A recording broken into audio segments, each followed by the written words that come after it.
listening to the best wrestling podcast in the world. Journey into Wrestling every other Wednesday on the Journey into Comics Network. The following Journey into Comics. Journey into Comics. Journey into Comics. Journey into Comics. Journey into Comics. Journey into Comics Network.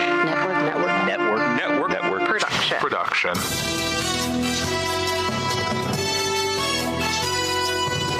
We interrupt the Journey into Comics Network feed for this late-breaking edition of Puhr News, featuring Andrew Puhr.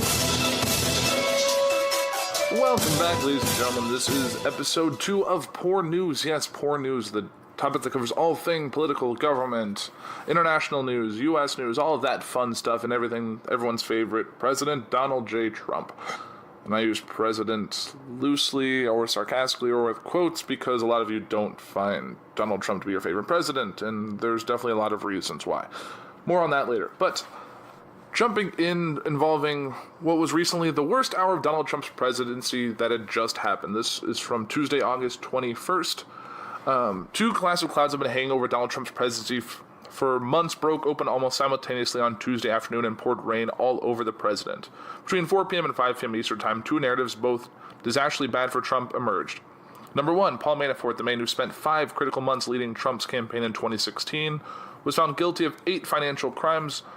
On the 10 other charges brought up against Manafort, the jury couldn't reach a unanimous conclusion. The presiding judge declared a mistrial on those counts. And number 2, longtime Trump personal attorney and fixer Michael Cohen agreed to a plea deal with the Southern District of New York, in which he admitted guilt on 8 charges and acknowledged that he had discussed or made hush payments to 2 women alleging affairs with Trump in order to keep damaging information from becoming public at the direction of and in coordination with a candidate for federal office. That candidate, although Cohen didn't name him, is obviously Donald Trump. Either of these developments could make for a disastrous week for the President of the United States, who was watched Special Counsel Robert Mueller's investigation into Russian 2016 election interference draw ever closer to him as it has gone along. But for both Manafort to be found guilty and Cohen to not only plead guilty, but to implicate Trump in a payoff that violates campaign finance law is literally catastrophic for the Trump White House. While both stories are very big deals, the Cohen plea is more important in terms of its direct impact on Trump. Remember that Cohen acknowledged discussing or making payments to both porn star Stormy Daniels and ex-Playboy model Karen McDougal during the course of 2016 campaign, as a way to ensure their silence about alleged affairs they conducted years earlier with Trump. Cohen first insisted that Daniels' payment was made out of his own pocket without any direct or indirect knowledge by Trump. Of the payoff, Cohen said back in February, in a private transaction in 2016, I used my own personal funds to facilitate a payment of $130,000 to Miss Stephanie Clifford. Neither the Trump organization or the Trump campaign was a party to the transaction with Miss Clifford, and neither reimbursed me for the payment, either directly or indirectly.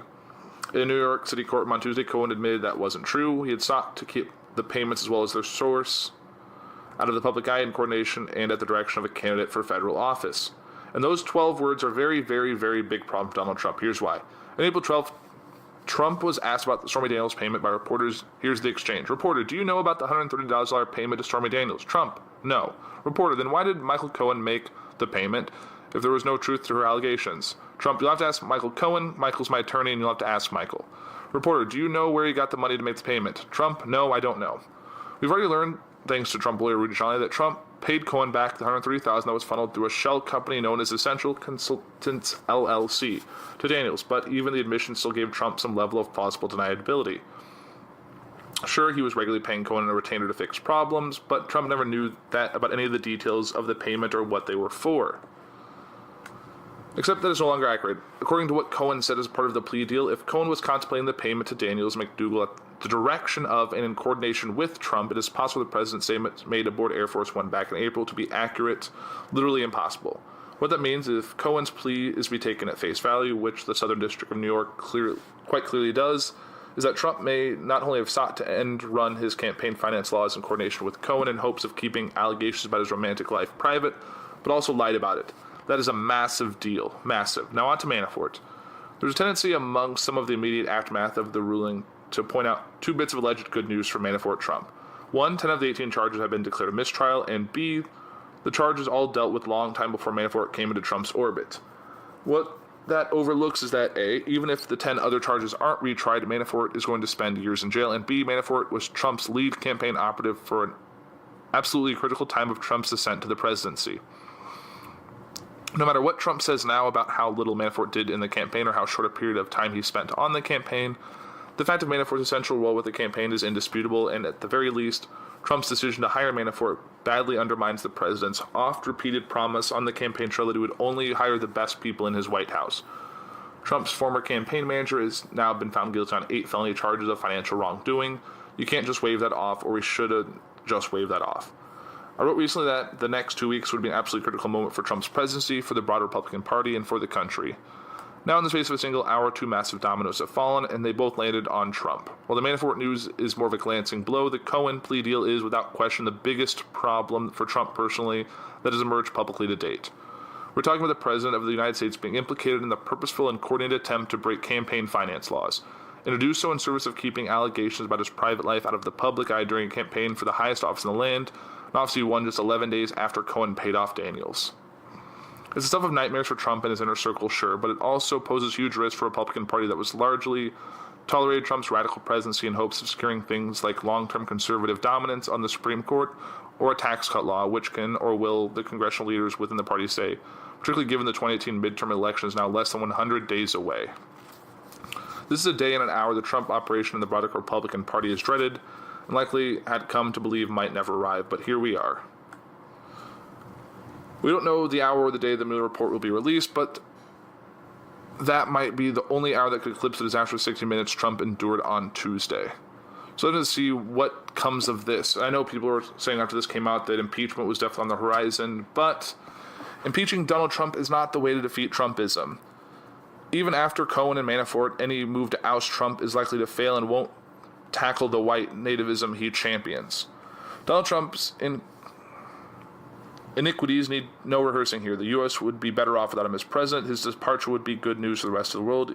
Even more importantly, his removal might be pivotal in a larger endeavor. The rebuilding of the confidence in the world's democracies. Nevertheless, it would be a mistake to impeach him. This is an opinion piece from Martin Kettle for The Guardian.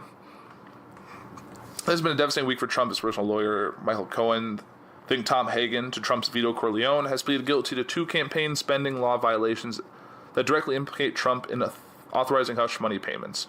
Meanwhile, the president's former campaign manager, Paul Manafort, has been convicted on 8 bank and tax fraud charges, rising out of the investigation led by the special counsel Robert Mueller. Each is an enormous blow. The Cohen plea in particular is further evidence, if it were needed, of Trump's manifest unfitness for office. Presumably there is talk of presidential impeachment in the air. It's easy to understand why. The desire to rid the state of a disgraceful and perhaps criminal leader is understandable and righteous, but impeachment is just about the most inappropriate and double-edged weapon for achieving this goal. Let's remember what impeachment actually involves. The House of Representatives must prepare and vote by a simple majority for charges which are the basis for the trial in front of a 100-member U.S. Senate. A two-thirds vote in the Senate is required to convict and remove the president from office. If 34 senators vote not to impeach, the president stays. In the current Congress, Republicans have a 37-vote majority in a 40 and 35-seat House, and a 2-vote majority in a 100-seat Senate. Both bodies have become strikingly partisan in the past 30 years. Control of the House may change the midterm election on November 6th. That might allow impeachment to start, but Republican Senate numbers will not fall below the 34 necessary to block impeachment. Impeachment is a political process. It is a trial by politicians. Party loyalties and re-election prospects matter as much as the facts or the charges. The only circumstances in which impeachment can rise above the inevitable taint of partisanship are if the facts and charges are incontestable, threatening the republic, and if representatives from the president's own party are prepared to vote against him for the perceived good of the nation. These conditions were satisfied in Richard Nixon's case in 1974. Nixon, a Republican, faced draft impeachment proceedings in the House over the White House's Watergate cover-up. Early in August 1974, Republican support ebbed away from the release of tape showing that Nixon had blocked the Watergate investigations and had lied about it. The fact now showed the president had acted criminally. As a result, House and Senate Republicans were not prepared to defend him. Nixon resigned and impeachment never took place. But the same conditions were not satisfied in Bill Clinton's case in 1998, which I witnessed at first hand in Washington. Here, everything was partisan from start to finish. Republicans had long craved the opportunity to bring Clinton down, while Democrats stood by throughout.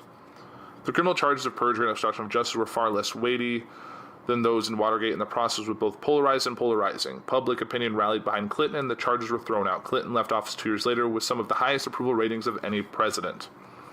Impeaching Trump would risk being more like the Clinton case than the Nixon one. In order for an attempt to impeach Trump to even get off the ground, the midterm elections are crucial. Many Democrats will be mobilized by the possibility of impeachment, but so will many Republicans. Polling suggests that Republican voters are more set in their opposition to impeaching Trump than the Democrats are in support of impeaching him. It's possible that impeachment would be counterproductive on the doorstep for Democrats, which is why Democratic congressional leaders are not pushing it. Even if Democrats do win the House in November, impeachment would be intensely divisive. It might even help rally the country behind the president. True, Trump does not possess Clinton's ability to attract supporters across the spectrum, but nor yet is Trump accused of committing the level of offense as president that Nixon committed. The charges against Nixon related directly to a way he conducted his presidency. Those against Trump apply to the period before he entered the White House. Which is a very good point, I would add. In other words, there is no way at this stage that an impeachment move against Trump would succeed, because there will always be 34 senators who will vote for him to stay. Nor would it help to unify Americans around an alternative. Trump would still be the president. He would still be president of a more deeply polarized nation than ever. This would not be Watergate reborn. Democrats may calculate that all this risk worth taking. Impeachment or even the possibility of impeachment might tie the administration up, limiting its option to take destructive new policy initiatives. They may hope, too, that an impeachment effort would mobilize the Democrats' base and divide Republicans, a mirror image version of what happened in 2000 when George W. Bush won an election that was otherwise right for the Democrats. But this assumes wrongly that what works on the right of politics also works on the left. A failed impeachment is more likely to embolden the president and strengthen Trump's chances of winning a re-election in 2020. America can certainly be much better than it is today. The reruns last week of Barack Obama's tears while listening to Aretha Franklin was a heart-touching encapsulation of the moral dignity that Americans has thrown away in just 2 years of Trump. But there are very few shortcuts in politics. For progressive opposition parties in Europe as in the U.S., successful democratic politics is still about winning the right to be heard, about finding leaders who can speak persuasively for credible change, and about winning an electoral argument based on hope, reason, inclusivity, and civility. That is what Obama managed to do, and is still the only sustainable way. In the aftermath of the financial crisis and new extremes of inequality, and with the rebirth of militant white nativism, it ought to be clear that what needs defeating is not Trump, but Trumpism. And Martin Kettle is a Guardian columnist. And kind of moving away from a little bit of Trump news involves a more message on the Pope. If you remember from episode 1 of Puhr News, I talked about the letter that Pope Francis put out condemning the actions that happened in Pennsylvania. Parents of gay children shouldn't condemn them, Pope Francis says. Pope Francis says parents of gay children shouldn't condemn them, ignore their orientation, or throw them out of the house. Rather, he said they should pray, talk, and try to understand. Speaking to reporters after closing out a Catholic family rally in Ireland, Francis said, "There have always been gay people and people with homosexual tendencies." Francis was asked what he would tell a father of a child who just came out as gay. Francis said he would first suggest prayer. Don't condemn. Dialogue. Understand. Give the child space so he or she can express themselves. Francis said it might be necessary to seek psychiatric help if a child begins to exhibit worrisome traits, but that is something else if an adult comes out as gay. He urged parents not to respond with silence. Ignoring the child with this tendency shows a lack of motherhood and fatherhood. He said, this child has the right to a family, and the family not throwing him out. So that's definitely good news. One thing I've always said about this Pope is that he's definitely more, not radical, but he's definitely gone away with a lot of the preconceived notions about the Catholic Church. He's done away with some things that were previously condemned, and hope this makes change for the better for the Catholic religion as a whole. So, yeah, but moving on that for some weather news, and that involves Hurricane Lane, which created a steamy whiteout in Hawaii. Hawaii's been having a kind of a rough year with the volcano that erupted and all that sort of that. So this week, Hurricane Lane, later downgraded it to a tropical storm lane, collided with another natural disaster on the Big Island of Hawaii when the storm dropped over 2 feet of rain on the island, including Kalu's volcano lower east rift zone. The result was a rare steam whiteout, according to the Hawaiian Volcano Observatory. While the eruption of lava from fissure in the rift zone has calmed in recent weeks, it has laid down hundreds of millions of cubic meters of lava over the course of about 3 months. Much of the material is still hot enough to boil water. Earthquakes at the summit of cloud that happening regularly for several weeks have subsided in August, and lava was slowly oozing into the ocean in just a few spots as Lane arrived. Unfounded rumors that a deluge of rain from the storm could have completely extinguished the state's highly active volcano did not come to pass. In fact, the clouds of steam from rain interacting with still hot lava rocks were the only significant effect Lane had on the eruption, aside from a few minor rock falls at the summit. Meanwhile, the rains left Hawaii under a flash flood watch and turned normally small streams into powerful torrents. The United States Coast Guard will be flying over the lower east rift zone for a closer look on Monday. definitely would be interesting to see when two big natural events kind of collide. And kind of moving along here, back to some more political news, and that's former Attorney General fears feud between Trump and Sessions makes president look weak. Former Attorney General Alberto Gonzales said Sunday that he fears the ongoing feud between President Trump and his Attorney General Jeff Sessions make the president look weak. I fear that because the president is head of the executive branch, can remove the Attorney General anytime that he wants, but the continuous criticism without talking any action makes the president look a little weak, Gonzales said on Fox News Sunday. Gonzales' comments came days after Trump lambasted Sessions' interview with Fox and Friends host Ainsley Earhart that aired last Thursday morning. In that interview, Trump called Sessions an attorney general that never took control of the Justice Department. This is a very serious allegation that the Department of Justice is out of control, said Gonzales, who served as attorney general under former President George W. Bush. Jeff Sessions has been mainly quiet until now in the face of a lot of criticism from the White House. Sessions is a rare rebuke on the president last Thursday afternoon, issuing one of his toughest criticisms of the president since joining his cabinet. While I am Attorney General, the actions of the Department of Justice will not be improperly influenced by political considerations. I demand the highest standards, and where they are not met, I take action. Sessions said in a direct response to Trump's interview, however, no nation has a more talented, more dedicated group of law enforcement investigators and prosecutors than the United States. Gonzales said on Sunday that he thought it was appropriate for Sessions to respond to Trump's remarks. It's important for the Attorney General to reassure the American people and speaking to the American president that he is in control of the Department of Justice and that it is operating the way it should be operating. As for the United States, Trump has the right to be critical to say what he wants to say about his cabinet officials, he continued. As a general mayor, I think it's more effectively to do it privately than publicly because it undermines the department, the Attorney General, and also hurts the morale of the Justice Department. Trump has repeatedly lashed out on Sessions of the Justice Department over Special Counsel Robert Mueller's Russia probe, which he has dubbed a political witch hunt.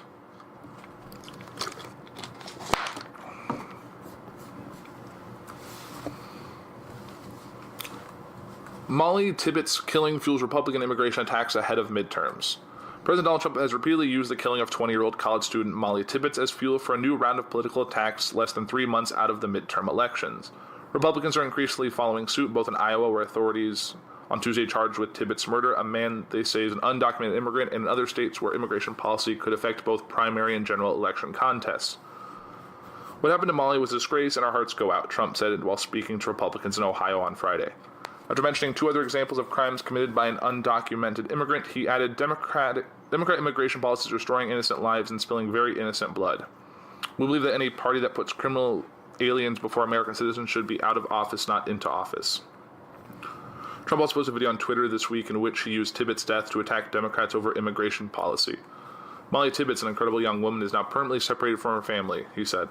A person came in from Mexico illegally and killed her. We need the wall. We need our immigration laws changed. We need our border laws changed. We need Republicans to do it because the Democrats aren't going to do it. Over the past few days, even as some members of Tibbet suddenly requested her death not be politicized, some Republicans have followed Trump's lead and used her death as a campaign season cudgel. Particularly in Iowa, where the homicide occurred, the issue has been used to attack Democrats. On Wednesday night, Iowa political blogger Laura Bellin received and recorded a call from a firm called RTB Research that included a question about Cindy Axne, the Democrat challenging Republican Rep. David Young in the state's 3rd congressional district. Asked if certain statements would make her more or less likely to support Axne, the caller said, recently, University of Iowa student named Mollie Tibbet was murdered by an immigrant in the country illegally. But Cindy Axne wants to join extreme liberals to abolish ICE, whatever, an immigration agency responsible for enforcing our borders and tracking down criminals who are in the U.S. illegally. In briefing to the CNN, Axne called efforts to politicize her death unconscionable to me, and said that while she believes the U.S. immigration system is broken and in need of legislative repair, abolishing ICE is absolutely not the solution. I called on Congress Young to shut this down, she said in the poll, and whether it was him or one of his allies, I think, out of respect for Mollie's grieving family, that needs to make sure that it's taken out of the field as soon as possible. Our committee has nothing to do with this poll, and we have no knowledge of who may be behind it, spokesman Cole Stott told CNN early Friday. Young, he added, was on the record saying he did not want to politicize this tragic event. Iowa Republicans from Governor Kim Reynolds, who is also on the ballot this fall, to Senators Chuck Grassley and Johnny Ernst, have made clear connection between Tibbet's death and U.S. immigration policy. As Iowans, we're heartbroken and we are angry, Reynolds tweeted on Tuesday. Soon after Rivera's arrest, we are angry that a broken immigration system allowed a predator like this to live in our community, and we will do all we can to bring justice to Mollie's killer. In a joint statement, Grassley and Ernst echoed Reynolds' remarks and said, "Too many Iowans have been lost at the hands of criminals who broke our immigration laws. We cannot allow these tragedies to continue." Ernst stumbled down in a Thursday tweet linking an interview she had done with Breitbart, a far-right website that regularly backs Trump, in which the host called the killing an execution and called out Massachusetts Senator Elizabeth Warren for pivoting during an interview on CNN's New Day from Tibbet's death to criticism of the Trump administration's zero-tolerance border policy and resulting family separation crisis. "The families who are separated at the border will come together again," Ernst wrote. "Mollie will never be with her family again." Fred Hubbell, the Democrat running to unseat Reynolds this fall, criticized state Republicans over their response on Thursday. "It's really unfortunate that politicians have all of a sudden are using this to politicize the event. Let the family have time to grieve and deal with their loss, take some time and give them some space." Tibbet said this has also become a talking point for some Republicans outside the state and not just the purpose of attacking Democrats. Kelly Ward, a GOP Senate candidate in Arizona, used the killing to target fellow Republicans over their border policy positions. The lack of leadership encouraged by open border senators like Jeff Flake, Senator John McCain, and amnesty advocate Martha McSally contributed to these senseless deaths, she tweeted on Thursday. "We need true leadership in the Senate to build the wall and secure our borders." McSally is the forerunner in next week's primary. So, and like it said, that some of her family rejects the idea of this being politicized. They don't want her death politicized at all. Some relatives of Mollie Tibbet are pushing back against politicians who are blaming the country's immigration system for the Iowa college student's death. A body believed to be Tibbet's was found in Iowa on Tuesday, a month after she went missing during an evening jog. The man arrested in her death is an undocumented immigrant from Mexico. President Donald Trump and other Republican politicians have highlighted the case to argue for stricter enforcement of the immigration law. But some of Tibbet's family members, including her Aunt Billie Jo Calderwood, said they don't want her death to be used for political leverage. "I don't want Mollie's memory to get lost amongst politics," Calderwood told CNN, emphasizing that she's speaking out for herself. But she said her family received an outpouring of love from people of all races, religion, and ethnicities during their search for her niece. "It's not about race, it's about people joining together to do good," said Calderwood, who posted a similar message on Facebook. Tibbet's immediate family released a statement Tuesday focused on their grief and gratitude. "Our hearts are broken. On behalf of Mollie's entire family, we thank all of those from around the world who have sent their thoughts and prayers for our girl. We know that many of you will join us as we continue to carry Mollie in our hearts forever. At this time, our family asks that we will be allowed time to process our devastating loss and share our grief in private. Again, thank you for the outpouring of love and support that has been shared in Mollie's name. We remain forever grateful." At a vigil for Tibbet's in Iowa City on Wednesday, Mollie's brother Jake asked those in the crowd to remember the good over the bad and to appreciate how people across the state and country joined together in the aftermath of her disappearance. "Remember, this is a time that the country came together for one girl that loved everyone, one girl that loved everything and wanted the best for everyone. Don't remember this is a time that someone made her a very poor decision and took a girl away. We're going to miss her dearly, but to be honest, what made her so special is she was just like anyone standing there. She loved to run, she loved Harry Potter, she loved the Hawks, she loved her family, she was goofy, she was clumsy," Jake Tibbet said. One of the Tibbet's second cousins, Samantha Lucas, told the CNN she wants Tibbet's death removed from political discussions. Lucas said she didn't know her second cousin well and isn't speaking for the whole family, but she said she knew enough about Tibbet's to believe she would not want this to be used as fuel against undocumented immigrants. CNN contacted Lucas after she pushed back against people on social media who mentioned Tibbet's as they railed against illegal immigration. At the vigil for Tibbet's Wednesday, a friend of the 20-year-old said she didn't want the tragedy to become politicized. "I also know what Mollie stood for, and she would not approve," the friend Brett Goodman said. "So I don't want her death to be used as propaganda. I don't want her death to be used for more prejudice and more discrimination. I don't think she would want that either." And moving to the last bit of kind of Democratic news, and that involves DNC changes superdelegates rules and presidential nomination process. So Democrats on Saturday voted to chip away at the role party insiders play in choosing the party's presidential nominee in one of the biggest changes to the process in decades. The move to limit the influence of superdelegates as the party's convention ahead of the 2020 presidential primaries ended an emotional and tumultuous two-year effort born out of the divisive 2016 contest between Vermont Senator Bernie Sanders and former Secretary of State Hillary Clinton, who went on to become the Democratic nominee. In a surprisingly united vote, almost all members of the Democratic National Convention curtailed the ability of the superdelegates to vote on the first ballot for the party's presidential nominee, beginning with the next election. The group of about 700 automatic unpledged party leaders, elected officials, and activists previously were able to back whatever candidate for the nomination they choose. The move ended a vehemently contested debate that had pitted a majority of DNC members supporting the change against two former party chairs, members of the Congressional Black Caucus, and others who opposed the new rules. Both sides came together to pass the overhauled process ahead of the next presidential campaign. Saturday's vote officially barred the superdelegates from voting on the first ballot to choose the party's nominee, unless the candidate has secured a majority of the convention using only pledged delegates whose votes are earned during the primary process. Beginning with the 2020 nomination process, candidates will no longer be able to count superdelegates if they want to win the party's nomination on the first ballot of voting at the convention. This makes it impossible for superdelegates to change the outcome of the pledged delegates' will, which has never occurred since superdelegates were created ahead of the 1984 campaign.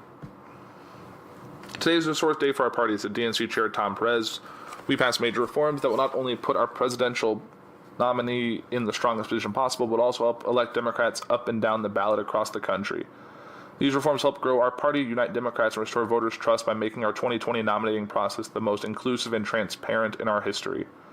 The change stemmed from a tumultuous 2016 primary campaign in which Sanders supporters accused the superdelegates of having too much influence over the outcome. The overwhelming majority of them supported Clinton. The bitter fight with the party over the changes came to an unexpected close when former DNC chairwoman Don Fowler, who was adamantly against the changes and led the opposition, moved to vote by acclamation instead of ballot vote. You always want unity. I'm still much opposed to most of what's in that document, but more people than I wanted it. You've got the election to take care of in 2.5 months, and the election in all of 2020 cycle starts. That's just a whole different ball game. The battle for superdelegates. Perez and DNC officials were pleasantly surprised by the change from Fallon and other members who were against the reform, but members of the DNC Black Caucus were split on the reforms, with those opposing agreement with Fowler that the move was a form of voter disenfranchisement. The right to vote is sacred, said former DNC Chair Donna Brazil, who was against the changes ahead of the vote, is an insult to democracy. Other Black Caucus members like Michael Blake, who worked for President Obama in the White House on African American outreach and engagement, refuted those charges. This is not disenfranchisement at all. The person that has their vote taken away has been purged of the person we need to be fighting for. Voters want us to be listening to them, and this is the way to show we are listening, to show that we are understanding the changes that have been made after 2016. And after I kind of went a little bit, it looks like even without the superdelegates, Clinton still would have won the party's nomination in 2016. I saw some math. I don't have the numbers in front of me. That was just did some research I did earlier. But it'd be interesting to see, because I know when I was really following the 2016 election, I thought the superdelegates was a little unusual and something that the Republican Party didn't do, so I thought it made sense to have that be something that was talked about. With that, I kind of want to end on some sad news, and that involves the passing of Senator John McCain. He died due to complications of cancer. And in his in the article here, Obama, Bush asked to speak at John McCain's funeral, and Trump told to stay away. The late Senator will lie in state at the Arizona Capitol and in Capitol Rotunda in Washington, D.C. McCain, who died Saturday at the age of 81, has been asked the former presidents to speak at his funeral in Washington's National Cathedral on Saturday, according to CBS News. Vice President Mike Pence is expected to attend. President Donald Trump will not be invited to McCain's funeral at the request of the late senator. The White House was told of McCain's wishes by members before his death. Both Obama and Bush defeated McCain in races for the presidency. Bush bested him in the 2000 Republican primary, and Obama won the presidency in 2008 against McCain. But both then deeply admired the Arizona senator. Obama said McCain had the courage to put the greater good above his own. Bush called McCain a man of deep conviction and a patriot of the highest order. Some lives, he said, are so vivid it is difficult to imagine them ended. Some voices are so bright and it's hard to think of them stilled. McCain will lie in state at the Arizona State Capitol on Wednesday, his birthday. Vice President Biden is expected to speak the following day at a service in the North Phoenix Baptist Church before McCain's body is transported to Washington to lie in a state at the Capitol Rotunda on Friday. Bush, Obama, McCain's family, and others are slated to speak at the full dress service on Saturday in the National Cathedral. A private ceremony will be held on Sunday at the U.S. Naval Academy Chapel in Annapolis, Maryland, and McCain will be buried at the U.S. Naval Academy Cemetery next to Naval Academy classmates and longtime friend Admiral Chuck Larson. I want, when I leave, to have a couple people that stand up and say, this guy, he served his country. McCain told Leslie Stahl last year on 60 Minutes. And that takes us to Donald Trump's statement on John McCain.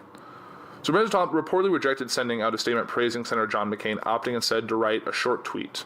According to the Washington Post, Trump nixed the statement despite calls for his senior aides, including Press Secretary Sarah Sanders and Chief of Staff John Kelly. The statement drafted before the senator's death Saturday would have commended the Arizona Republican for his military service and his decades in the Senate. It also would have called him a hero. The final draft of the statement was ready for the president's approval per the Post. But Trump reportedly told his aides that he preferred to send out a tweet In that missive, he was brief, and his words focused on the McCain family and didn't offer praise for the senator's legacy. My deepest sympathies and respect go out to the family of Senator John McCain. Our hearts and prayers are with you, the president wrote late Saturday. White House aides went out to post official statements from others in the administration, including Vice President Mike Pence and others in the cabinet. The tweet capped off a strained relationship between the two Republicans. Before his death, McCain decided Trump should not be invited to his funeral, where former President Barack Obama and George W. Bush are expected to speak. So definitely my heart goes out to his family, and hope good things come from his death and his legacy, and some people pick up the mantle he left. And I think that'll actually do it for this week's Puhr News. Definitely a lot of news to talk about, and there'll definitely be more to come back from as I go to the heart of it all when I go to Washington, D.C. this coming weekend, or this past weekend, depending on when you're listening to this episode. So definitely, I'll have news to talk about there. We'll see if Trump is around. Obviously, I'm not going to be able to talk to him or anything like that, but maybe I'll see the motorcade, or I'm definitely going to be checking out some of the monuments, museums around there, because it's been a little bit since I've been to D.C. So definitely stay tuned for that. That'll probably be a White House or a Washington, D.C. edition of Puhr News when I return. So with that does it for Puhr News for this week. Definitely check us out on the social media, on Facebook at Puhr News, as well as Instagram at Puhr News. And you can check out all the other shows on our network by going to journeyintocomics.com. We also have a Patreon, which you can go to patreon.com/journeyintocomics to get all of that news and everything going on there. But that does it for this week. I am Andrew. Have a great week.